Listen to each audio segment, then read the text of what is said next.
ಕುಂದಾನಗರಿ ಬೆಳಗಾವಿಯಲ್ಲೊಬ್ಬ ಆಧುನಿಕ ಟಾರ್ಜನ್ ಇದ್ದಾರೆ. ವೈದ್ಯ ಲೋಕಕ್ಕೂ ಕೂಡ ಸವಾಲಾಗಿದೆ ಈ ಯುವಕನ ಆಹಾರ ಪದ್ಧತಿ. ಮೇಕೆಯಂತೆ ಸೊಪ್ಪು ತಿಂದು ಬದುಕ್ತಾ ಇದ್ದಾರೆ ಈ ಯುವಕ. ಹೆಸರು ಬುಡನ್ ಅಂತೇಳಿ. ಪ್ರಾಣಿಗಳಂತೆ ಒಂಟಿಯಾಗಿ ಗುಡ್ಡದಲ್ಲಿ ಬುಡನ್ ಖಾನ್ ವಾಸವನ್ನ ಮಾಡ್ತಾರೆ.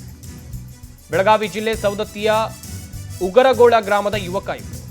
ಸೊಪ್ಪು ಜೀರ್ಣಿಸಿಕೊಳ್ಳೋಕೆ ಯೋಗಾಸನವನ್ನ ಮಾಡ್ತಾರೆ ಬುಡನ್ ಖಾನ್. ಪ್ರಾಣಿಗಳಂತೆ ಒಬ್ರೆ ಕಾಡಿನಲ್ಲಿ ವಾಸ ಮಾಡ್ತಾರೆ. ಇವರು ಕಾಡಿಗೆ ಹೇಗೆ ಸೇರಿದ್ರು? ಬುಡನ್ ಖಾನ್ ಹೊಸಮನಿ ಎಂಬಾತನೇ ಆಧುನಿಕ ಟಾರ್ಜನ್. ಈತನಿಗೆ ಮನೆಯವರು ಹೇಳಿದ್ರಂತೆ ಮದುವೆ ಮಾಡ್ಕೋ ಅಂತೇಳಿ. ಆದರೆ ಮದುವೆ ಮಾಡ್ಕೋ ಎಂದಿದ್ದಕ್ಕೆ ಈತ ಮನೆ ಬಿಟ್ಟು ಬಂದಿರ್ತಾನೆ. ಮನೆಗೆ ಬಿಟ್ಟು ಸೇರಿದ್ದು ಕಾಡಿಗೆ. ಉಗರಗೋಳ ಗ್ರಾಮದ ಹೆಗ್ಗೋಳ ಎಂಬ ಗುಡ್ಡದಲ್ಲಿ ಒಂಟಿ ಜೀವನವನ್ನು ನಡೆಸ್ತಾ ಇದ್ದಾನೆ ಈ ವ್ಯಕ್ತಿ. ಪ್ರಾಣಿಗಳಂತೆ ಸೊಪ್ಪನ್ನು ತಿಂದು, ಸೊಪ್ಪೆ ಆತನಿಗೆ ಆಹಾರ.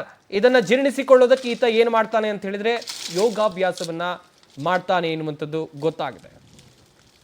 ಕಾಡಿನಲ್ಲಿರುವಂಥ ಬೇರೆ ಬೇರೆ ಪ್ರಾಣಿಗಳು ಸೊಪ್ಪನ್ನು ತಿನ್ನೋದು ಈ ಯುವಕ ಮೊದಲಿಗೆ ನೋಡಿದ್ದಾನೆ.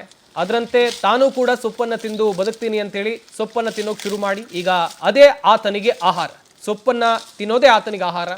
ಕಾಡಿನಲ್ಲೇ ಜೀವಿಸುವಂಥ ಕೆಲಸವನ್ನ ಈ ಬುಡನ್ ಖಾನ್ ಮಾಡ್ತಾ ಇದ್ದಾರೆ. ಕಳೆದ 10 ವರ್ಷಗಳಿಂದ ಊಟ ಇಲ್ಲದೆ ಬರೀ ಸೊಪ್ಪನ್ನ ಸೇವನೆ ಮಾಡ್ತಾ ಇದ್ದಾರೆ ಎನ್ನುವಂಥದ್ದು ಗೊತ್ತಾಗಿದೆ. ಕೊಡ್ತೈತ್ರಿ ತಪ್ಲಾ ರುಚಿ ಬಾಳ್ರಿ. ನಾ ಊಟ ಮಾಡ ಮನ್ಸ್ ಆಗುದಿಲ್ಲ ಸರ್. ನನಗ ತಪ್ಲಾ ತಿಂದಾಗ ಮೈಯಾ ಶಕ್ತಿ ಬರ್ತೈತ್ರಿ.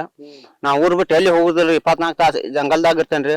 ಊರ್ ಬಿಟ್ಟು ಜೀವ ಹೋದಂಗ ಆಕೈತ್ರಿ. ನನ್ಗೆ ಅಲ್ಲಿ ಊರ ನಿಂದ್ರ ಮನ್ಸಲ್ಲ. ಊರ್ ಬಿಟ್ಟು ಹೋಗಿಲ್ರಿ. ಇಷ್ಟು ದೊಡ್ಡ ಅಂದ್ರು ನಾ ತಪ್ಲಾ ತಿನ್ಕೊಂತ ಇಲ್ಲೇ ಇರ್ತೇನೆ. ಯಾರ್ ಬೇಕಾರ್ ತಪ್ಲಾ ತಿಂದ್ರಿ ಏನ್ ಆಗುದಿಲ್ರಿ. ತಪ್ಲಕ್ ಏನಾಗುದು ಯಾರ್ ಬೇಕಾರ್ ತಿಂದ್ರಿ ನಡೀತೈತಿ ಸರ್. ನಾ 10 ವರ್ಷ ಆತ ಇಲ್ಲೇ ಇದ್ರಿ ಸರ್. ಇಲ್ಲೇ ಇದ್ಕೊಂತ ಸ್ವಲ್ಪ ತಿನ್ಕೊಂತ ಇಲ್ಲೇ ಇದ್ದೆ ಮಾಡ್ಕೊಂತ ಇಲ್ಲೇ ಇದ್ದು ಬಿಟ್ಟೇನ್ರಿ ನಾನು.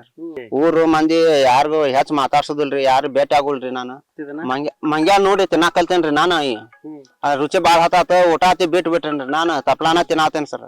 ಅಂದ್ರ ನಾ ಮಾಡ್ಕೋದಿಲ್ಲ. ನನ್ಗ ಲಗ್ನ ಮನ್ಸಿಲ್ಲ. ಇಲ್ಲೇ ಜಂಗಲ್ದಾಗಿರುವ ಆಸೆ ಆಕೈತಿ ನನ್ಗ್ರಿ. ನಾ ಊರು ತಿರ್ಗಾಡಕ್ ಮನ್ಸ ಬರಲ್ಲ. ಯಾರು ಭೇಟಿ ಆಗುಲ್ಲ. ಒಬ್ಬ ಇರೋಂಗ ಆಕೈತ್ರಿ ನನ್ಗ. ಅದಕ್ಕ